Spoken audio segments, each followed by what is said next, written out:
Assalamualaikum warahmatullahi wabarakatuh. Waalaikumsalam warahmatullahi wabarakatuh. Ya, selamat pagi anak-anak. Pagi. Ya, bagaimana kabarnya? Baik. Oh ya, alhamdulillah. Sebelum kita memulai pelajaran kali ini, alangkah baiknya kita membaca doa terlebih dahulu ya. Doa dipimpin oleh Mbak Misi, silakan. Mulai. Bismillahirrahmanirrahim.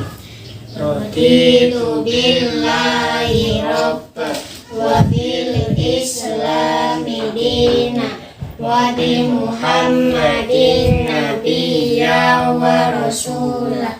Rabbi zidni ilma warzuqni fahma. Amin ya rabbal alamin. Oke, pada minggu lalu apakah ada yang ingat tentang pembelajaran yang minggu lalu? Oke, minggu lalu kita pelajari tentang Sunan Ampel ya. Nah, sebelum kita melanjutkan materi pada hari ini, Bapak akan menunjukkan sebuah gambar. Nah, gambar ini. Apakah ada yang tahu mengenai gambar ini? Ada yang tahu? Nah, jadi gambar ini adalah Sunan Gunung Jati, salah satu ulama Indonesia yang ada di Indonesia, ya, ulama Indonesia, dan merupakan salah satu 9 wali di Indonesia, yaitu Wali Songo. Ya.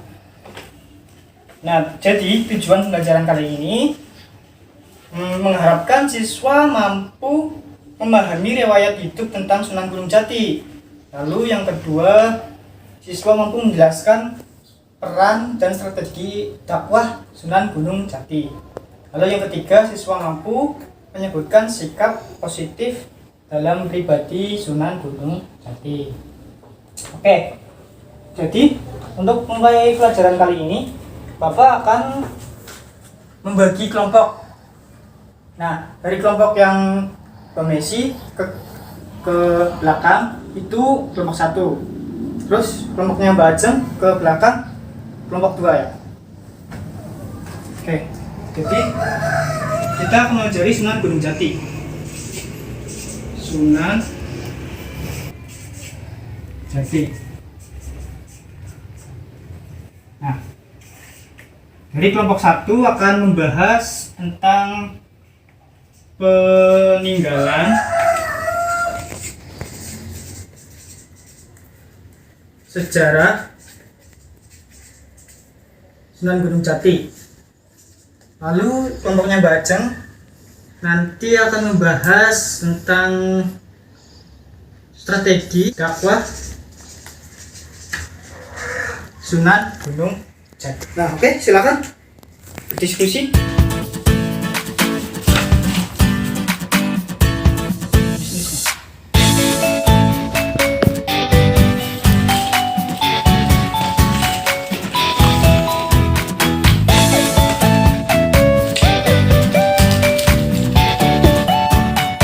Ya, sebelum itu, Bapak ada sebuah video untuk ditampilkan menjadi bahan diskusi kalian.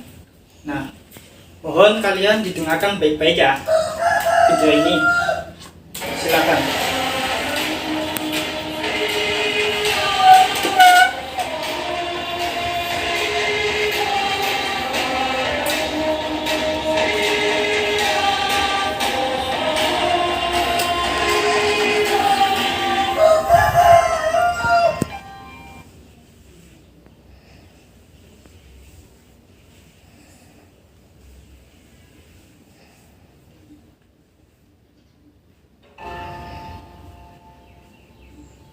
Sunan Gunung Jati atau Syarif Hidayatullah adalah putra Syarif Abdullah Maulana Muda.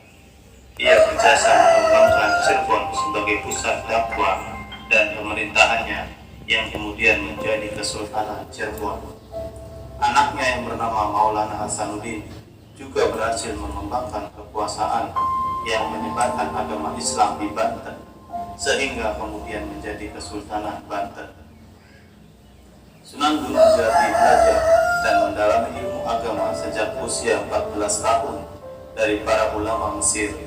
Beliau sangat cerdas dan memahami ilmu agama sejak usia remaja.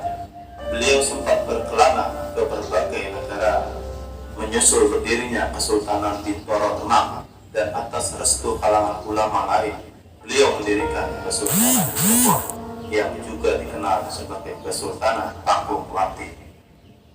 Sunan Gunung Jati bersama putranya Maulana Hasanuddin melakukan dakwah ke daerah Banten dan Sunda Kelapa. Kemudian beliau bersama putranya mendirikan. Jadi lanjutkan ya, dari video ini mungkin jadi bahan untuk diskusi kalian ya. Silakan. Oke, diskusi kali ini sudah selesai. Selanjutnya masing-masing kelompok maju dan membacakan hasil diskusinya tadi. Oke, silakan dari kelompok 1, siapa yang mewakilkan? Saya.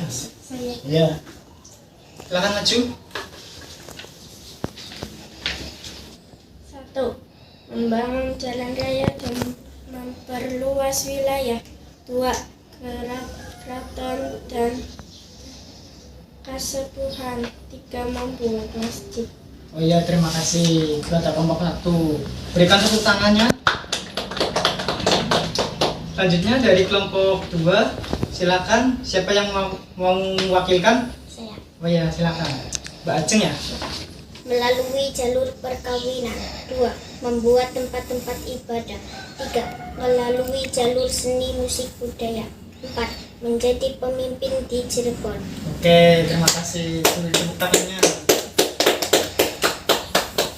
Oke, jadi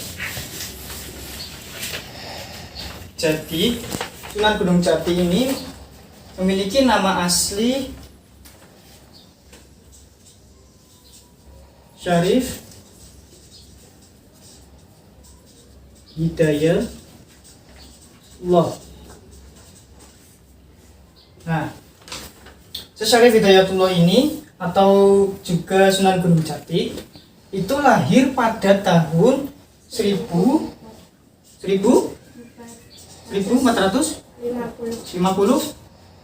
Masehi. Nah, lalu ayahnya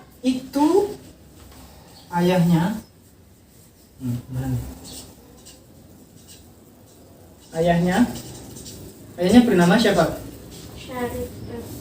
Syarif Abdullah.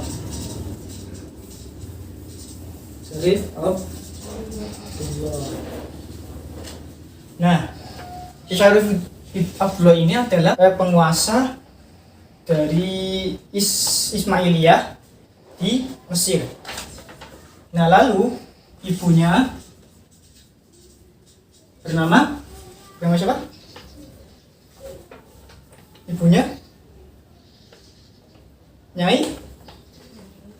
Ibunya bernama Nyai Rara Santang.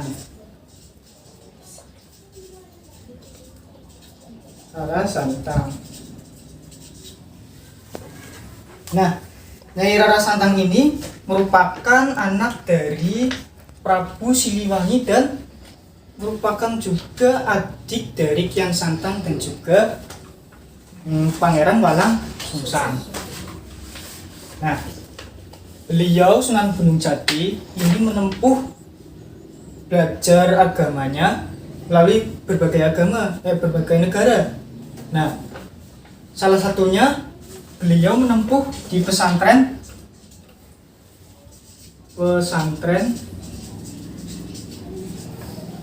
Datu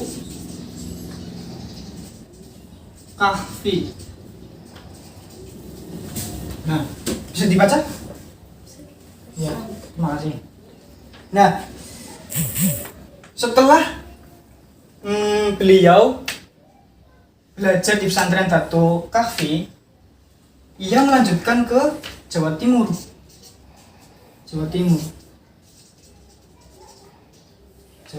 Jatim ya, Jawa Timur. Nah, jadi setelah ke Jawa Timur, beliau mendapatkan kabar duka, yakni Prabu Cakrabuana itu meninggal di dunia.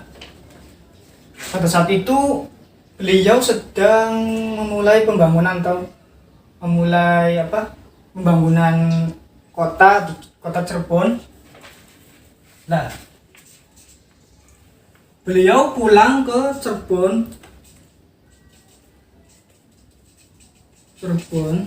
untuk menjadi pemimpin di kota Cirebon. Nah, beliau ini mendapat wewenang dari Prabu Cakrabuana untuk menjadi seorang pemimpin di kota Cirebon. Nah, pada tahun 1470 Masehi. Nah, beliau menikah dengan siapa? Kawang ganteng. Betul sekali. Menikah dengan Nyai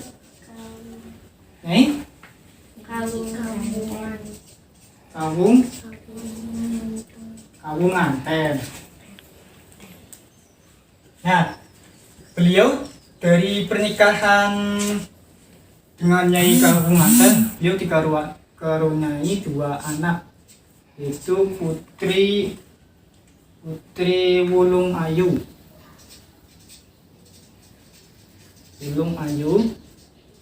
dan Maulana Hasanuddin. Maulana Hasanuddin. Bisa dibaca?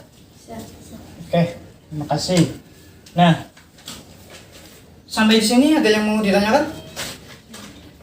Oke, jadi lanjut ya. Nah, lanjut. Nah, mengenai strategi dakwah, yaitu dari kelompok Mbak Ajeng ya tadi ya. Nah, strategi dakwah Sunan Gunung Jati itu ada 4.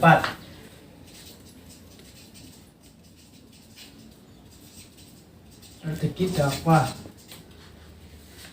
Nah, yang pertama itu seperti yang dikatakan Mbak Ajeng, itu menjalin silaturahmi hubungan pernikahan.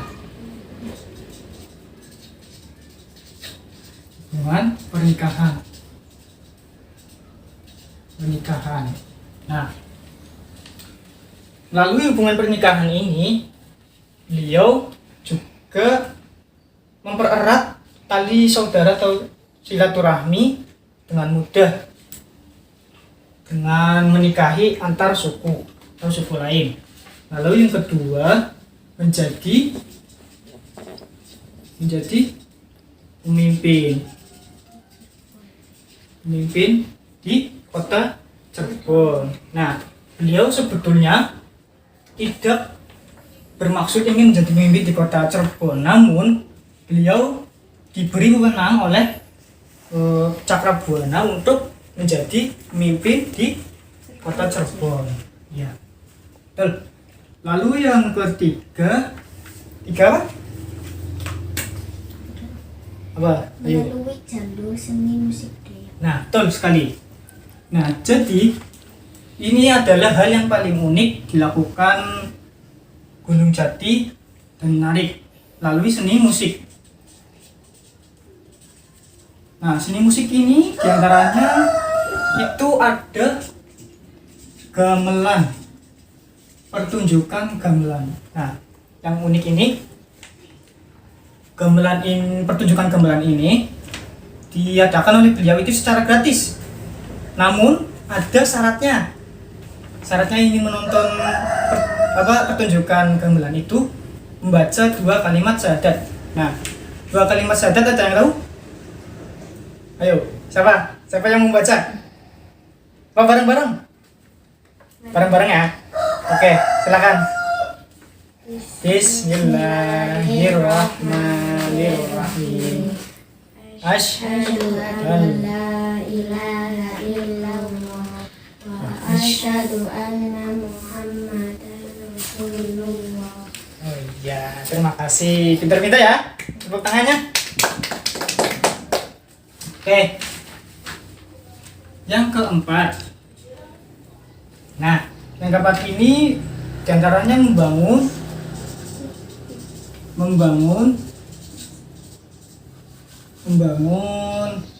tempat ibadah, yakni salah satunya adalah membangun masjid. Nah, sampai di sini ada yang mau ditanyakan? Nggak ada? Lanjut ya? Oke, lanjut. Nah,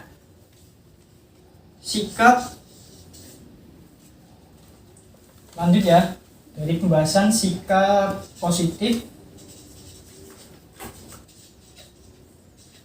pribadi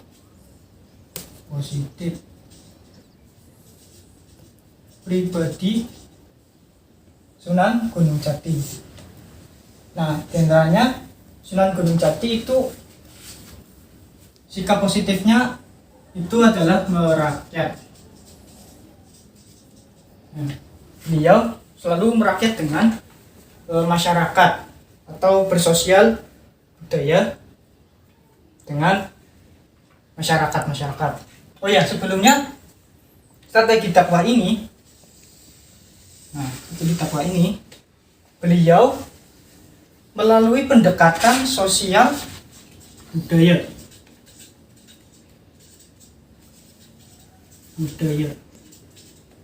Nah,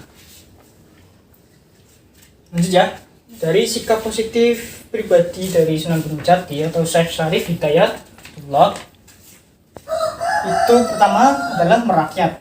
Nah, lalu yang kedua, beliau adalah seorang pemimpin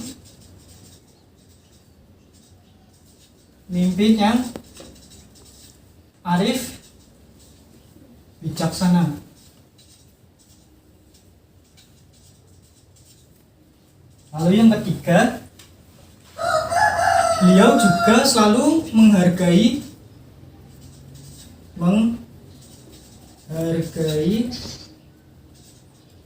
orang. Nah, menghargai orang atau menghargai nilai-nilai kemanusiaan.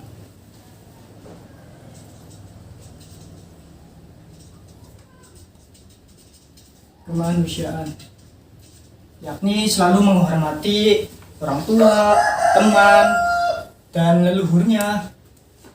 Dia juga bersikap jujur, baik. Lalu yang keempat, sikap positif dari pribadi Sunan Gunung Jati itu santun dan toleran. Bisa dibaca? Bisa. Oke, terima kasih. Sampai di sini ada yang mau ditanyakan? Oke, tidak ada. Baik. Dari pembahasan kali ini Sunan Gunung Jati, adakah yang ingin menyimpulkan? Tidak ada. Tidak ada juga. Nah, jadi oke, Bapak simpulkan ya pada pembelajaran kali ini. Kesimpulan pada pembelajaran kali ini itu Sunan Gunung Jati memiliki nama asli Syekh Syarif Hidayatullah. Nah, pada tahun 1450 Masehi beliau lahir di Mekah. Beliau lahir di Mekah. Nah, ayahnya beliau, Syekh Syarif Hidayatullah, merupakan seorang penguasa di Ismailiyah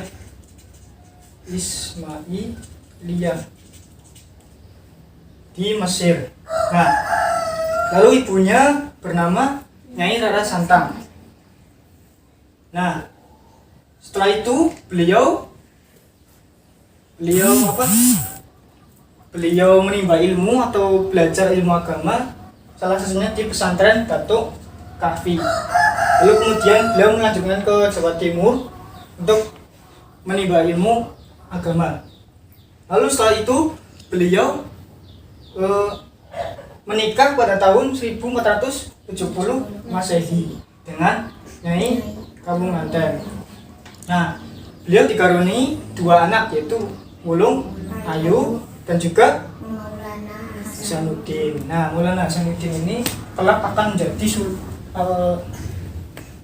Banten, Banten, Sultan Banten apa? Tidak.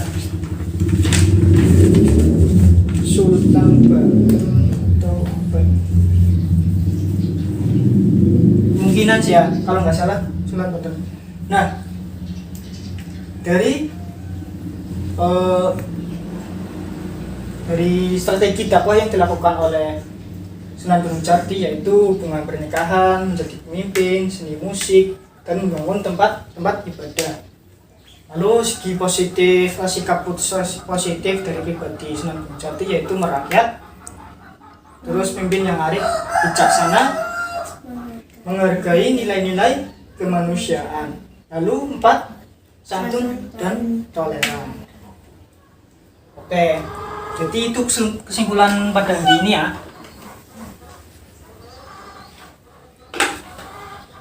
Lalu sebelum itu, apakah masih ada yang ingin ditanyakan atau sudah jelas atau sudah paham?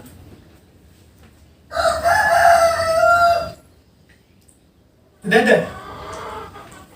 Sudah ada? Oke, cukup? Cukup pada materi ini? Cukup? Oke, terima kasih. Sebelum itu, kita cukupkan pembelajaran kali ini dengan membaca hamdalah bersama-sama.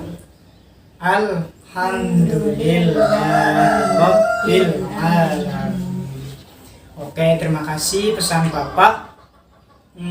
Selalu jaga kesehatan, selalu beribadah dengan rajin, dan selalu berdoa selalu yang baik tentunya ya. Pokoknya jaga 3M. 3M, ada yang tahu 3M? Apa saja? Yang pertama, M, memakai masker. Yang kedua, mencuci tangan. Yang ketiga, menjaga jarak. Oke, terima kasih pintar-pintar semua ya. Oke, sekian dari Bapak, kurang lebihnya mohon maaf. Tetap semangat dan tetap jaga kesehatan juga. Wassalamualaikum warahmatullahi wabarakatuh. Waalaikumsalam warahmatullahi wabarakatuh.